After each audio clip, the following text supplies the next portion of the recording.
The British rave experience. This should be interesting. We've done a couple of rave videos here on the channel. I don't remember seeing too many British ones, other than like rave. I wouldn't really call it raves. It was more of just like nightclubs. Most of the actual big raves that we saw were in the Netherlands, the majority of them. A couple in Belgium, Germany, some down in France, maybe even I saw a couple in Greece. But what do we got going on with the British rave experience coming from the channel Gob2? Gob2. Maybe, hopefully he clears that up for me. All right, let's dive in. It's 5 o'clock on a Friday. Everyone's asking you what you're up to this weekend. Yeah, not a lot really, mate. It's not like you can exactly tell them that you're leaving your jaw here whilst the rest... Yo, what happened to that Greg's? What? And not a lot really, mate. It's not like you can exactly tell them that you're leaving your jaw here whilst the rest of your body heads to a rundown field in the arse end of nowhere for the dirtiest rave of the month. British raves haven't always been the same though. Back in the day they were hosted literally anywhere, from a random field in the countryside hoping not to get spanked by the local farmer, to the outskirts of a city in a dirty, decrepit abandoned building with nothing but a lava lamp and glow sticks for ambient lighting. Or even your mate's flat where he snagged some DJ decks and speakers from some gammy-eyed... I feel like the closest thing I've been to a rave is like, I had a buddy who had his family was really, really wealthy. They had this massive house, and like underneath the house, they had an entire section. So when his parents would go out of town, we would throw a rave. We had a buddy that would come and be the DJ for us, just like this. All right. Uni course. Doesn't matter where it is, all you know is that it's going to be full of people sweating their tits off and stumbling around like something out of The Walking Dead. Either way, it's a cracking time. And realistically, today's music scene wouldn't be what it is today without the classic rave. In the late 80s and 90s, people in their late teens would sneak out of their mum's gaff at around 10 PM, navigating the British countryside with a dodgy Nokia light for the inevitable meet-up with their mates that are all dressed like a packet of Sketty Skittles. Wearing short shorts, 90s. crop tops for the girls, draped in fluorescent plastic jewellery and sweatbands. For the lads, it was camo print flared trousers and just any t-shirt that wasn't covered in fluids from the week before. Your outfit was aligned with your personality. If you're from the UK, I can imagine that's probably how your parents met. Off their tits at a rave, their jaws are bloody swinging, and only the best disco biscuits in their bloodstream, bobbing along to the same 3 notes over and over again. And let's be real, that's also probably why they hate each other so much now, because unfortunately their little crotch goblin came along and ruined the party lifestyle. Okay. Oh my god, I am so using that. Crotch goblin?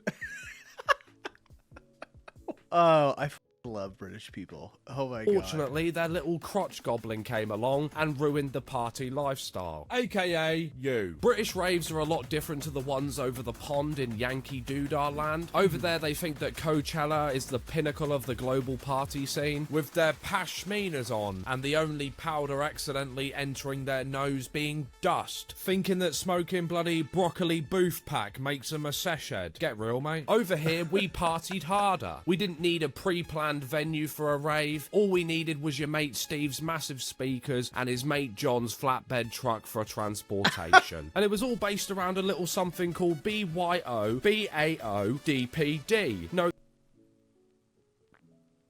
wait, what was it? Hold on, let me see if I can all guess based it. around a little something called Bring your own BYOBAODPD. PD. No, this isn't a British version of pen, pineapple, apple pen. This is bring your own beer and or drugs, probably drugs. And some cunt wearing gloves for a premium tug. But then everything changed. Gone were the times of skanking under a bridge, wearing your favourite Flame t-shirt and pulling out your best year 3 school disco moves. Because in November of 1994, the Criminal Justice and Public Order Act received royal assent, meaning that no more public gatherings of 20 or more people playing music categorised by succession of repetitive beats. I mean, Chris Brown survived it, but it meant that anything by rave legend DJ Slipmatt was immediately out of the window. The police, government and media clearly felt left out, like they were that one ginger in the friend group. So you're telling me that there will be no corporate sponsors, no ticket fees, just a bunch of people from all backgrounds chewing gum with their eyes rolling into the back of their skull? No, that just seems wrong. But it wasn't. It was a culture of plur, peace, love, unity, and respect. No one was cast away because of who they were, where they were from, or if they were Team Jacob or Team Edward. Everyone was just on the same level. No egos, no VIP sections, no one trying to be the main character, just a bunch of strangers looking out for each other, sharing water, gum, dodgy life advice, and occasionally a hug that lasts, a little bit too long. You could lose your mates for hours and end up being adopted by a completely different group, and no one thought it was weird. That was just part of it. It wasn't about being seen, it was about copping a feeling. I mean, you just wouldn't get that in a club these days without someone filming it for their Instagram story. The new legislation caused widespread protests in the style of Castle Morton Common Festival. Up to 50,000 people gathered and partied for over a week. Imagine that. Doing nothing but drink, dance, and listening to some Ketty Wobblers for 7 days straight. Something I couldn't hack these days. I haven't left my room in months. It all led to licensed venues such as clubs or concert halls taking advantage of the ban to host these wannabe raves. Ticket prices became a common thing, and people had to get creative with how they got their heart-to-heart pezzes into the venue. Oh, of course you show up when food's mentioned, George, you fat little git. Whether that be the old prison wallet or hidden under a flap of boob. If you were found to be hosting an unlicensed rave at this point, it'd cost you a hefty fine of up to like 20,000 quid, which back then I could imagine could probably buy you like a 6-bedroom house. Events like Dreamscape became massive, being hosted in Milton Keynes in a place called the Sanctuary Music Arena. Up to 3,500 people would gather for a rave, I don't know, wearing a bucket hat, and you'd always have some tosser blowing a whistle, inevitably pissing off everyone. And don't get me wrong, whilst Dreamscape lives on in various venues across the country, the original Sanctuary is now an IKEA. But similar to how it was, I guess, at least you can still find some sweaty meatballs in there. There's always that one story you hear from friends of friends or a mate's dad who did acid at a rave in 1992 and is still off his rocker to this day. Poor bloke. Nowadays, we've lost our culture. People don't know what a true rave is. For example, you've got someone like Tom and Luke going down their local club, standing there like bloody Big Cook and Little Cook. The building is a total slut. It's covered in leaks and suspicious... This looks like a hookah lounge. I don't know if you guys have hookah lounges, but I've been to this building before. Stains. A smoking area the size of a shoebox. You've got DJs posting on their Snap stories that they're at the maddest rave of the year, even though their entire story's viewer base are just 16-year-olds. Because some British DJs live by the logic that they're old enough. Oh, by the way, can we talk? Isn't Kanye banned from the UK? I think I just saw that news come out like a week ago, right? He had maybe a week or two ago. He had a concert coming out, and then they banned him from the country. Finish school. And as we know, school finishes at 3:30. Big up my mate Nicky for that one. We've gone from legendary DJs like Pete Tong and Carl Cox to, I don't know, fucking T-Swizzle remixed to 145 beats per minute with beat drops that sound like a dog's queef reverberating off the walls of a tunnel. Finding a real authentic rave these days is like looking for someone with a P45 on a council estate. It's a rare occurrence. The only hope you've got is talking to that one mate's dad who just refuses to let go of the 90s. He's tried his hand at being an underground DJ. He knows all the local spots. The best course of action is following a convoy of cars heading to a spot. It's like the Pied Piper of pillies and techno tunes. Except everyone who takes drugs denies it, because they don't want to be seen as part of that crowd. As if their reputation wasn't already shambolic. But I tell you, these rave spots, you will struggle to meet an asshole. People at raves are usually fucking lovely. I mean, it's always the ones with addiction problems who are the loveliest deep down. You'll find friends for life. You just gotta search for them in the crowds of lads wearing farmer hats, lasses with neon paint lathered over every crease, and that one white guy with dreadlocks that no one has ever seen outside of a rave venue. Seeing that bloke outside of a rave is like finding a British passport in the town centre of Slough. Some are obviously puppeted by the poppers and are just absolute scumbags, but there's still a part of them that once was lovely. I don't think anyone truly evil has just decided to start raving one day. Not to say that they don't become that, but you know what I'm throwing down. And to this day, people are still ravers are like the nicest people in the world. Protesting to go back to the roots of raving under the free party banner to hopefully allow people to experience the early 80s and 90s. And they're even using raves as a form of protest to fight against things like racism and inequality. I'm too young and I wasn't around in the golden era of raving, but I can imagine it was fucking nuts, and I can imagine I would have been involved. Hundreds of people that you recognise recognise but you've never spoken to, glugging beers and beans until the sun comes up. You've got blokes who haven't slept since Wednesday suddenly becoming philosophers at 6 a.m, chatting absolute waffle about energy in the universe whilst chewing their own face off and offering you a half-melted lollipop like it's a sacred ritual. Someone's lost a shoe. Someone else has found a dog that definitely doesn't belong to anyone in the vicinity. And there's always that one geezer who swears that he's just going to sit down for 5 minutes and then just gets absorbed into the earth like he's piss on a mattress. But these days it just ain't the same. And I don't think it's possible to be the same ever again. Back then it was love drops, maybe a bit of wacky puff gobbler, some nutters messing Puff. So much of this is just going right over my head because of the terminology. Puff, what did he say? Puff gobbler? We had a... Back then it was love drops, maybe a bit of wacky puff gobbler, some nutters messing about with some other chemicals here and there, but overall it was just all love and peace. It wasn't about being a degenerate piece of shit. Nowadays people just feel need to abuse. It wasn't about being a degenerate piece of shit. Nowadays people just feel the need to abuse themselves to get perceived as a higher level of twat. Introducing things like horse trank. Everyone's walking about like the bloody powder puff girls. Most of the product is laced.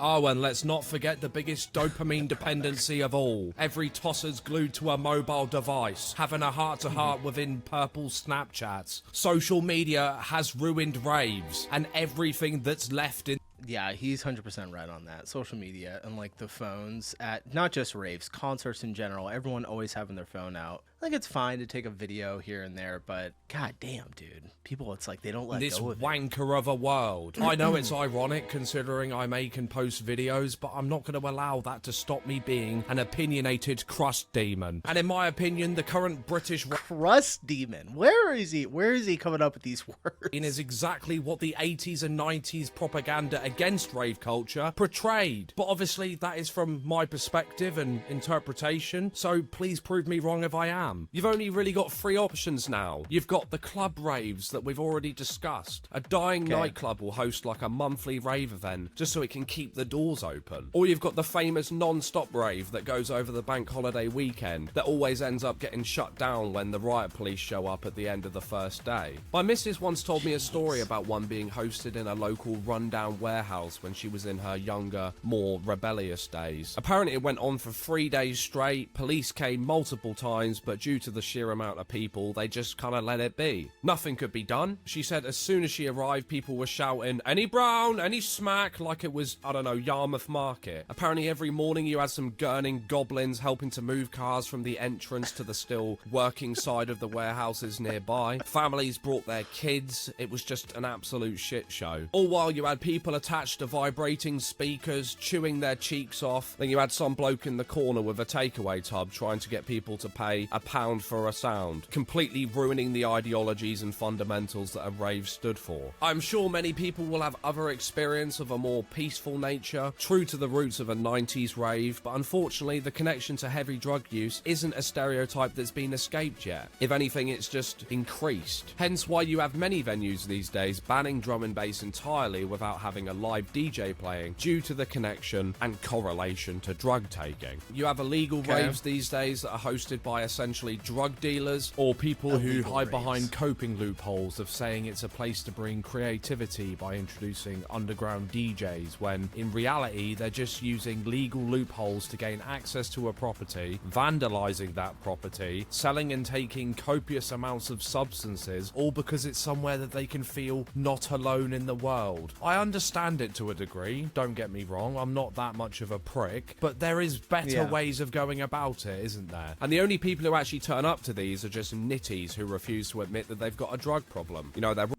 What's a nitty?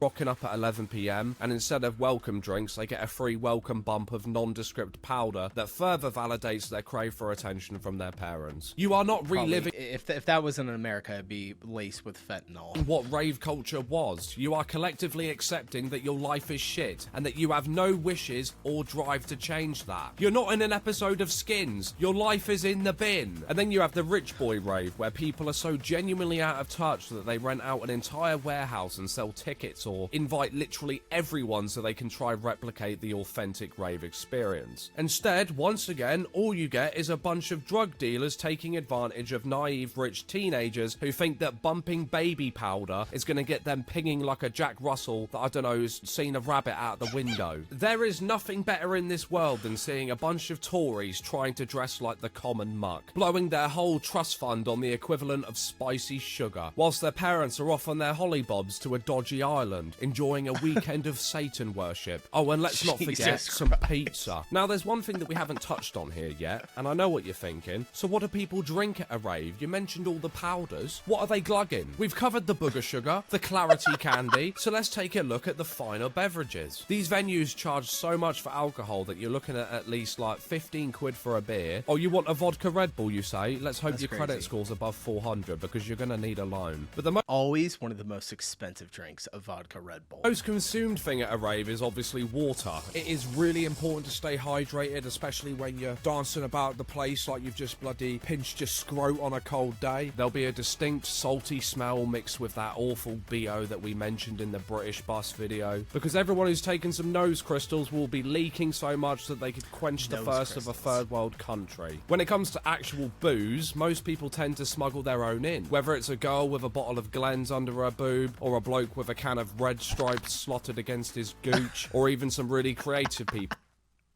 You know what one of my friends does? A woman, mind you. She takes what's it called? Suntan lotion, and then emptied out all the suntan lotion, cleaned it, and then fills it with vodka and carries that around when we go somewhere. People who take bags of alcohol to their bodies, avoiding any physical bulges on their clothes. I suppose that's why everyone's got that rotund friend in their group, so he can smuggle in booze in his rolls like he's a Mexican drug mule. These raves can go on for days uninterrupted before they're shut down by the fuzz. Either because someone snitched about the volume of that lovely house or jungle beaming from the speaker that looks like a modified washing machine, or because they've finally worked up the courage to shut it down after overcoming their paralyzing fear of the wanderers of wobble. There's a phenomenon that surfaced over the last couple of years, what people in the community like to call the TikTok raver. It's usually a young 18 to 23-year-old who's filming stuff on the dance floor or taking selfies so their friends know that they're at a rave, being cool at a rave because raves are cool. Raves are validation. It goes beyond the usual kind of anxiety where people are scared to do anything into the narcissistic kind of panic where they care too much about how they're perceived. Raving these days has unfortunately become more about being seen, how you're perceived, and how many likes that you can get on social media for being a nutter. Or you're just a junkie who focuses just as much on tokes as you do cope. And less about the true meaning of forgetting about your problems, meeting new people, and transcending through music. We all know that you're at a belter rave when you try to Shazam a song and it says it's not on Spotify. But do you know what is on Spotify? These videos, and they release early over there. Nice. And if you already follow me on Spotify, drop me a rating, because I also crave validation too. Love you lots, I'll see you in the next one. Gobshite. That was fantastic. All right, I gotta subscribe. We gotta stick around and see some more of this. Great video. I feel like I just got a history lesson in raves. British raves, by the way. It's hilarious because we just did a video, a reaction to the French Revolution, and then y'all get the British rave history lesson. So fantastic work. Gob 2. There's probably a different way to say it, but thanks for the recommendation, you guys. I really enjoyed it. It was hilarious. Laughed my ass off. I'll see you in the next one. Peace.